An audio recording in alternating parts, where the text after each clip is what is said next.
मुख्तलिफ महकमों में हो रहे हैं या मुख्तलिफ जगहों पर हो रहे हैं, उनका ख़ात्मा किस तरह किया जाए, उन तमाम महकमों को स्ट्रेंथन किया हुकूमत सिंध ने। इस वक्त अगर मैं आपको बताता चलूँ कि रोड चेकिंग कैंपेन जो है वो एक्साइज डिपार्टमेंट ने शुरू की हुई है और बहुत एग्रेसिवली कर रही है। उस रोड चेकिंग में अभी तक 22,103 गाड़ियाँ जो हैं वो चेक की गई हैं और उस 22,103 गाड़ियों में से 115 गाड़ियाँ अनरजिस्टर्ड शहरों में रोडों में चल रही थी, उनको इम्पाउंड किया गया है। और 1304 टैक्स डिफ़ॉल्टर थे उन गाड़ियों में जो कि टैक्स पूरे नहीं कर रहे, उनसे भी टैक्स की वसूली की गई है।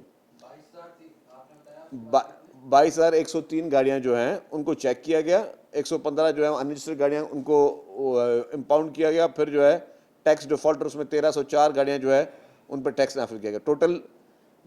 जो सीज डॉक्यूमेंट किए हैं उनके गाड़ियों के वो 1472 और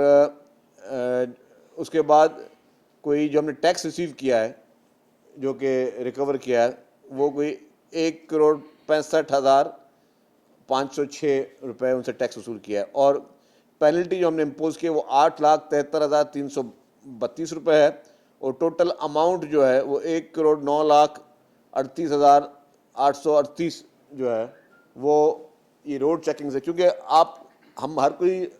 हमारे मुल्क में कानून को बहुत आम समझता है कि बहुत आसान चीज़ है और आम चीज़ है, तो हर कोई कानून तोड़ने में बहुत माहिर हो जाता है। तो उस मद में बहुत ही एग्रेसिवली जो एक्साइज डिपार्टमेंट ने रोड चेकिंग के ज़रिए ये सारी चीज़ें की और अभी भी हमारा असम्बली में हम एक बिल लेकर आए हैं जो कि स्टैंडिंग कमेटी को गया हुआ है। जैसे वो आ जाएगा फिर तो नॉन रजिस्टर्ड गाड़ी जो है वो शहर में रोड पर कहीं पर निकल नहीं सकेगी। ये भी पूरे पाकिस्तान में वाहिद सिंध हुकूमत होगी जो ये कानून साजी करने जा रही है कि अब कोई भी जो आपकी लोकल मैन्युफैक्चरिंग गाड़ी भी है वो भी शोरूम से बाहर नहीं आ सकेगी जब तक वो रजिस्टर ना हो, और इम्पोर्टेड गाड़ियाँ भी हैं वो भी बाहर नहीं आ सकेंगी जब तक वो रजिस्टर नहीं होती हैं। तो ये भी पाकिस्तान में पहली मरतबा और ये एक्साइज एंड टैक्स डिपार्टमेंट जो है वो ये कानून साजी करने जा रहा है।